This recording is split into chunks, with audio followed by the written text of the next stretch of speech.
La semaine dernière, l'épisode 1 avait pour objectif de nous faire revenir dans l'univers de Game of Thrones avec une réintroduction de la famille Targaryen, le trône de fer, les dragons. On était totalement conquis par cet univers et on était même revenu en terrain conquis avec Port-Réal, le trône de fer comme je viens de le dire, mais aussi et surtout des personnages dont on a déjà entendu parler dans la saga. Un pari totalement réussi pour ma part car l'épisode 1 avait de très grandes qualités, quelques petites faiblesses qui venaient roussir le tableau et au contraire j'ai trouvé cet épisode 1 brillamment exécuté avec une entrée en la matière totalement réussie et c'était avant tout la mission de ce premier épisode, nous faire revenir dans un univers qui nous a passionnés pendant plus de 8 ans. Je vous rassure, la vidéo sera séparée en deux parties, une partie no spoil où je vais un petit peu faire une sorte de critique de l'épisode et une partie 2 qui sera plutôt spoil épisode, mais là aussi je tiens encore une fois à vous rassurer, il ne sera en aucun cas question de spoiler la suite parce que j'ai lu le livre et je pourrais totalement vous spoiler cela. Je vais essayer de rester le plus soft possible pour que tout le monde puisse suivre cette vidéo à armes égales. Bien, maintenant que les choses sont présentées, on peut commencer l'analyse de cet épisode 2. Cet épisode est dans la pure continuité du précédent, c'est-à-dire quelque chose qui va beaucoup plus loin, qui avance dans l'histoire,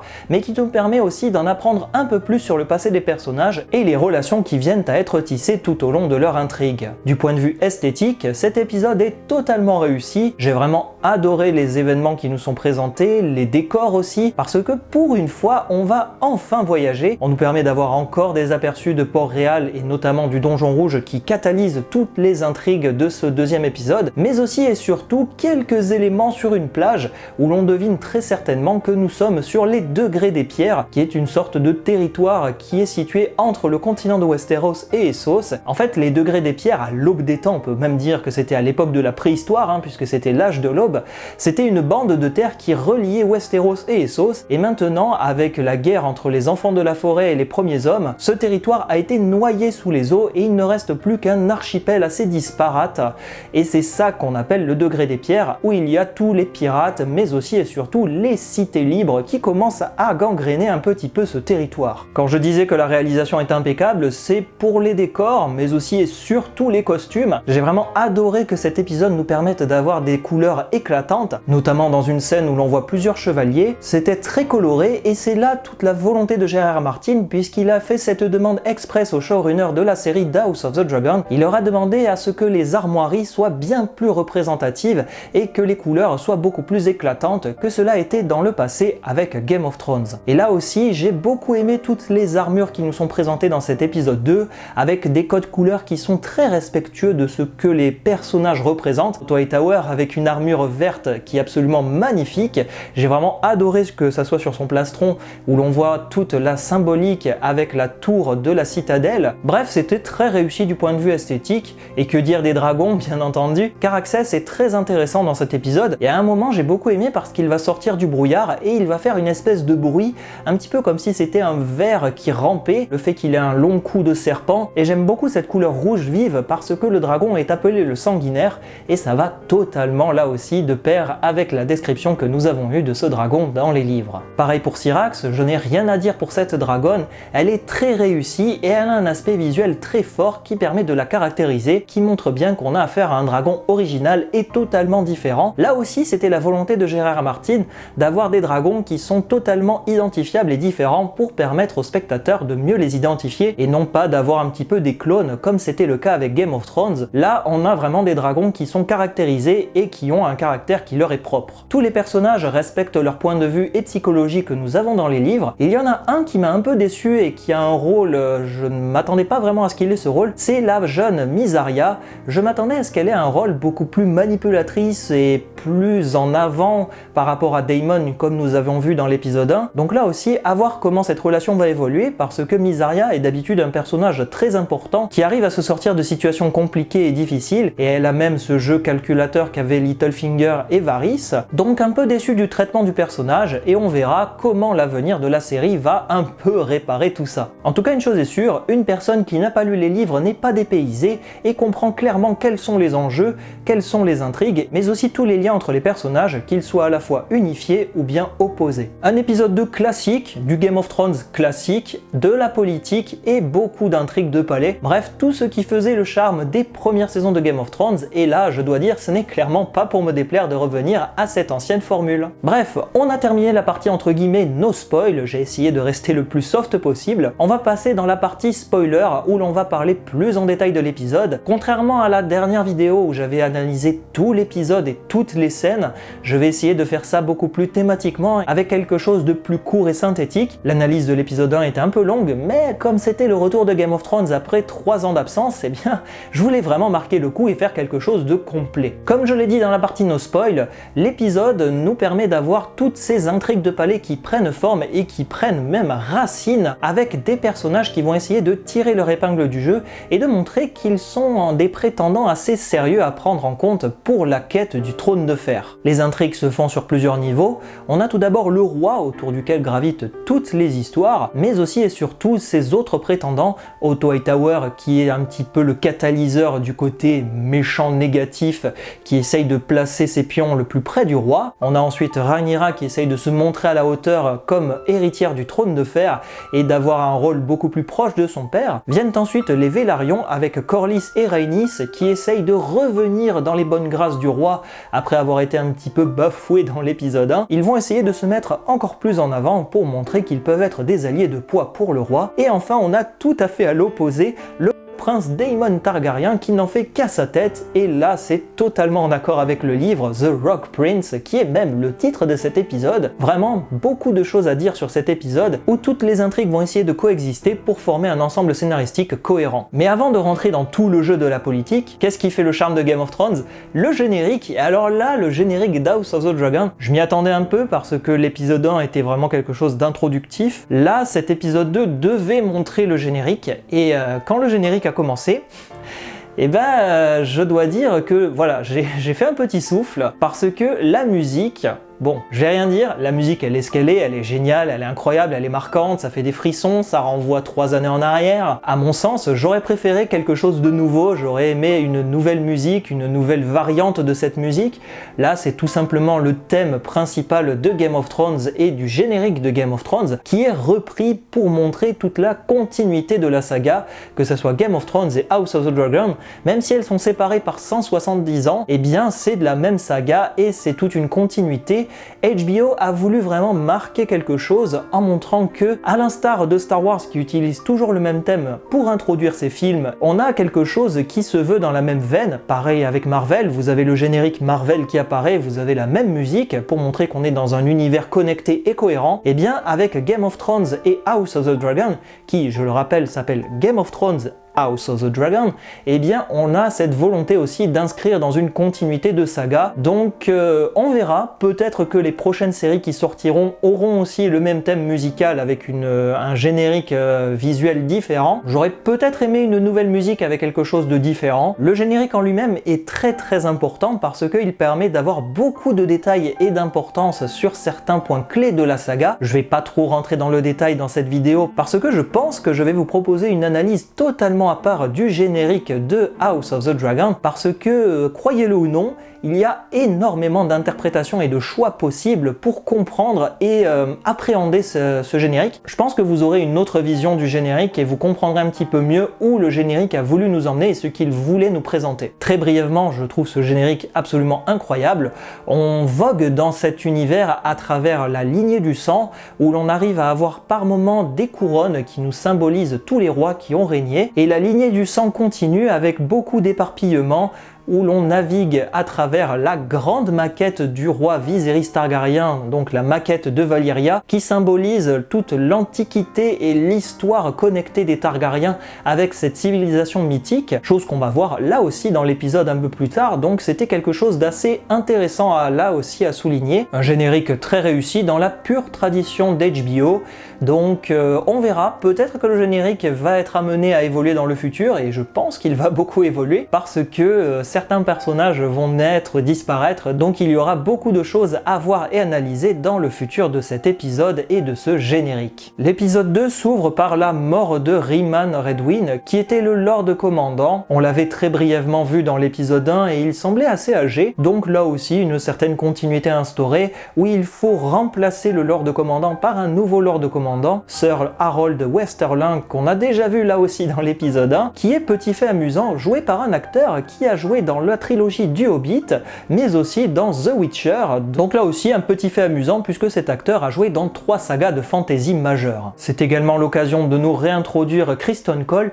un personnage qui aura son importance dans le futur, et la relation entre Rhaenyra et Criston Cole est là aussi très intéressante parce que j'ai beaucoup aimé le fait que Rhaenyra essaye de trouver un garde royal qui a déjà combattu. Elle ne veut pas un garde royal qui s'amuse à guerroyer et à faire ses petits tournois ou chasser des brigands. Elle veut vraiment un guerrier pour la protéger, et Sir Criston Cole est totalement désigné puisqu'il est un habitant des marches de Dorne, c'est-à-dire le territoire entre les terres de l'orage et le territoire de la couronne de Dorne, car il faut savoir qu'à cette époque, le royaume de Dorne n'est pas inclus dans le trône de fer, il est à part et fait office de territoire indépendant. De fait, avoir un guerrier qui a combattu les Dorniens, c'est quelque chose d'assez rare, parce que les Dorniens sont réputés pour être des soldats aguerris, très difficiles à débusquer et à combattre, donc Rhaenyra a fait le meilleur choix en prenant Sir Criston Cole, et j'aime beaucoup aussi le fait que l'acteur soit assez beau gosse, il a un petit côté charmant qui rappelle Jaime Lannister là aussi, de quoi laisser présager pas mal de choses pour le futur. Et dans cette scène, ce que j'ai beaucoup aimé,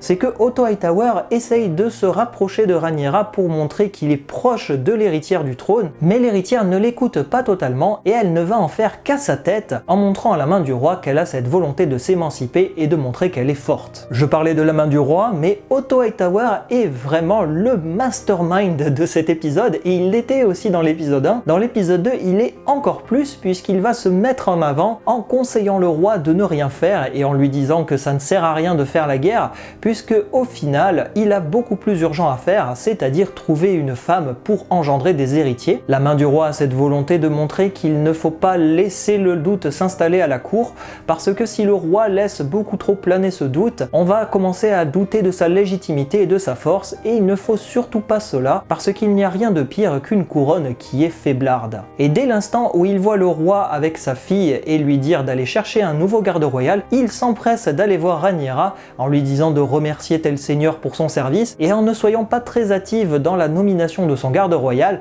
chose qu'elle ne va absolument pas faire comme je vous l'ai dit. Et de fait, en voyant qu'il n'a aucune emprise sur l'héritière, il va essayer d'avancer ses pions dans l'ombre en jouant sur les 2 tableaux, c'est-à-dire en essayant de conseiller le roi du mieux qu'il peut, mais dans l'ombre en avançant avec sa fille en lui disant de continuer à aller voir le roi. Et c'est là aussi très intéressant parce que j'ai cette impression que Alicent Hightower est stressée par le rôle que lui donne son père. C'est peut-être pour ça qu'elle se ronge les ongles et qu'elle se détruit les mains, parce qu'elle n'a pas envie d'être un peu la main du roi comme l'est son père, elle veut plutôt avoir un rôle de confidente, mais je pense que c'est pour ça qu'elle est stressée, elle se sent forcée alors qu'elle n'a pas envie, elle voudrait rester avec son amie Rhaenyra, mais à l'inverse, son père la pousse encore plus à aller voir le roi, à s'habiller avec des robes qui mettent en valeur ses attributs féminins pour essayer de charmer le roi, parce que Otto Hightower est stratège, il sait que le roi va devoir choisir une nouvelle épouse, et quoi de mieux que d'essayer de le charmer avec sa propre fille pour mieux se placer auprès du roi. Une relation que je pourrais qualifier d'assez malsaine, puisque Otto Hightower va insister pour que sa fille continue à aller voir le roi, et ça me fait vraiment penser à la relation qu'avait Tywin Lannister avec sa fille Cersei Lannister et ses enfants Jaime et Tyrion. Je le rappelle très brièvement, mais Tywin va décider que Tyrion épousera Sansa Stark, tandis que Cersei épousera Sir Loras Tyrell, sans écouter ses enfants, et j'ai l'impression que c'est un peu le même type de relation qui se dégage entre Otto Hightower et sa fille, où la main du roi va imposer quelque chose à sa fille qu'elle n'a pas forcément envie de faire. A l'inverse d'Otto Hightower qui fait le jeu de l'ombre, on a Corlys Velaryon qui fait le jeu de la lumière, en avançant ses pions directement auprès du roi et en exposant sa stratégie, notamment avec un mariage unissant la famille Velaryon et la famille Targaryen, car Corlys Velaryon et sa femme Rhaenys Targaryen vont proposer à Viserys de se marier avec leur fille Laena Velaryon. Petit problème, Viserys n'est pas forcément très emballé dans un premier temps parce que Laena Velaryon a 12 ans et lorsqu'elle va discuter avec le roi dans une séquence très touchante, eh bien elle va dire des phrases qu'un enfant de 12 ans ne semble pas capable de dire, et Viserys il a cette clarté de dire mais attends, là tu me dis quelque chose mais c'est la parole de ton père, et là Laena de suite elle baisse les yeux comme si elle avait été prise la main dans le sac. Donc c'était très bien joué là aussi de la part des acteurs et des personnages de jouer sur ça et de montrer qu'en fait Corlys Velaryon a des prétentions et qu'il veut placer sa fille le plus proche du trône de fer après que sa femme Rhaenys s'est sentie lésée et abandonnée lors du Conseil de 101 où elle aurait normalement dû hériter de la couronne. J'ai d'ailleurs beaucoup apprécié cette séquence où le roi Viserys va parler avec Laena et la jeune Velaryon va justement parler de Vhagar, la dragonne qui a disparu, on sait pas trop où elle est à cette période-là. Dans les livres, il me semble pas que c'est détaillé comme ça, mais j'ai beaucoup aimé l'approche qu'a fait Laena de ce dragon. Elle va d'abord questionner le roi sur Balerion, comment il était, le fait qu'il soit mort qui entraîne un petit peu la destruction de toutes les reliques de Valyria, puisque Balerion était la dernière créature vivante à avoir vu Valyria. Vhagar est né directement à Père Dragon, c'est le dragon le plus ancien et vieux de cette époque, avec un autre qui s'appelle le cannibale, mais le cannibale c'est très difficile parce qu'on manque de sources à son sujet, et le fait d'amener Laena à se questionner sur Vhagar, c'est très subtil, et les lecteurs du livre savent pourquoi le personnage est amené à parler de ce dragon-là. Du coup, pour l'instant, toujours pas de Vhagar, mais l'épisode mentionne Balerion et Vhagar, donc on va voir si Vhagar apparaît enfin dans l'épisode 3 ou pas. Je l'espère parce que là, je vous avoue, je commence un petit peu à m'impatienter de voir enfin ce dragon légendaire. Je reviens très rapidement sur Corlys Velaryon, il en a marre de cet immobilisme du roi et il a envie de le secouer en lui disant ça y est, les pirates myriens nous attaquent, qu'est-ce qu'on va faire? Mais ça n'a pas le résultat escompté. En parallèle de cette scène où il discute avec Laena Velaryon, on a Rhaenys qui va parler avec Rhaenyra Targaryen, et j'aime beaucoup ce dialogue franc entre la reine qui ne fut jamais d'un côté et l'héritière du trône de fer, où Rhaenys va lui dire très clairement que les seigneurs de Westeros se sont agenouillés devant elle, mais que c'était juste de la façade pour faire plaisir au roi. Une fois que le roi aura un nouvel héritier mâle, ils vont plutôt se tourner vers lui et délaisser Rhaenyra puisque c'est une femme et qu'elle n'a aucune prétention sur le trône de fer, si ce n'est qu'elle est la seule enfant encore en vie du roi à ce moment précis. Et cette discussion me fait un peu penser à la relation qu'avait Margaery Tyrell avec sa grand-mère Olenna Tyrell, Olenna qui, je le rappelle, se fait surnommer la reine des épines. Pourquoi reine? Parce que dans le passé, elle aurait pu épouser un prince Targaryen, mais l'union ne s'est pas faite et donc elle a épousé un Tyrell pour devenir la nouvelle seigneur Tyrell, et Olenna a toute cette sagesse et cette ancienneté pour comprendre les enjeux du palais, un peu comme Rhaenys qui aurait pu être reine, la reine qui ne fut jamais, mais qui ne l'est pas et qui a toute cette douceur avec celle qui a plus ou moins pris sa place. Et de l'autre côté, sur l'île de Père Dragon, Daemon Targaryen agit comme l'héritier du trône parce que Père Dragon, c'est le siège un peu de l'héritier du trône de fer,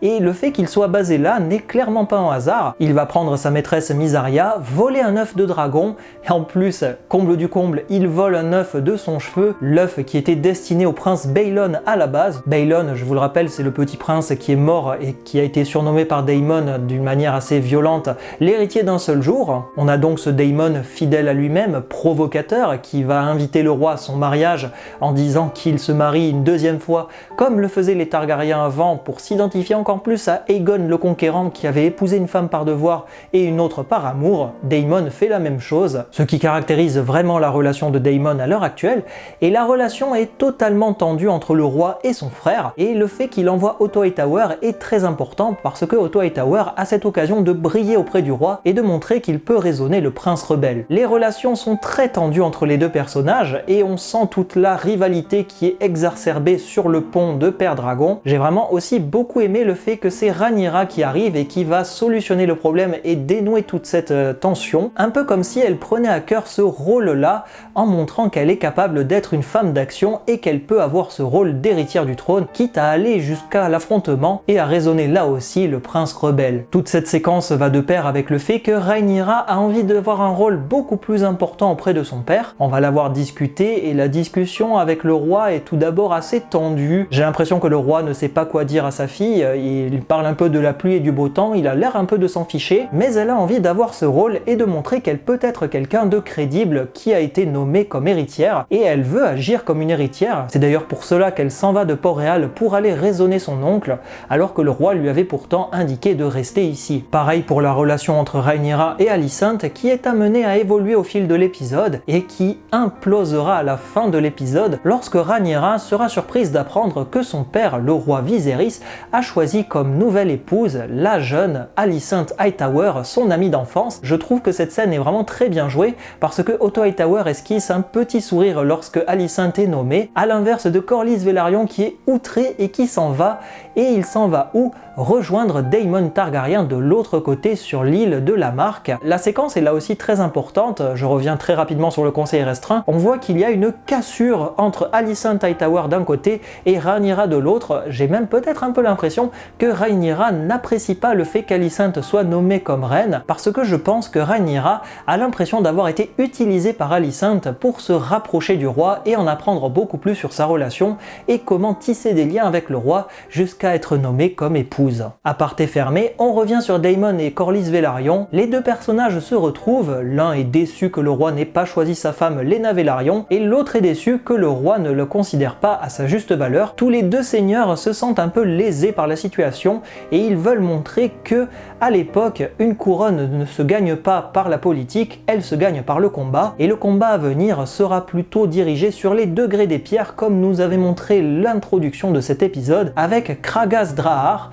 le prince myrien qui a été nommé par les cités libres pour diriger un petit peu tous ces conflits et gouverner les degrés des pierres en tant que pirate afin d'arraisonner les bateaux, leur faire payer des passages, mais aussi et surtout noyer les soldats et nourrir les crabes, où Kragas Drahar va clouer des soldats capturés à des poteaux afin que la marée monte et que le corps soit plus ou moins immergé et que les crabes et poissons viennent se repaître des cadavres. J'aime là aussi beaucoup le fait que Kragas Drahar soit représenté à moitié brûlé sur le visage avec cette espèce de masque qui rappelle un petit peu le masque de Harpie. Ça permet là aussi de montrer que Kragas Drahar est un personnage qui vient de l'Orient et des sauces, en plus de vouloir ancrer ce masque dans la continuité de Game of Thrones, puisque pour rappel, nous l'avons déjà vu en saison 5 et 6, lorsque les fils de la Harpie luttaient en secret contre Daenerys qui essayait d'établir son pouvoir dans la cité de Meereen. Bref, un épisode 2 qui a d'énormes qualités et qui nous permet d'avoir encore plus d'aboutissants sur la psychologie des personnages, leur rôle et ce qu'ils veulent prétendre pour la suite, notamment avec Otto Hightower qui a ce jeu de l'ombre, Corlys Velaryon qui essaye d'avancer ses pions directement auprès du roi, Daemon qui veut montrer qu'il est le véritable héritier du trône, et Rhaenyra qui veut briller aux yeux de son père en montrant qu'il a bien fait de la nommer comme héritière. Tout ce petit monde avance, les intrigues sont bien ficelées, bien construites, tout est placé afin que les spectateurs qui ne connaissent pas l'histoire n'arrivent pas totalement à définir de quoi l'avenir sera fait. En tout cas, une chose est sûre, je pense que l'épisode 3 va être très guerrier,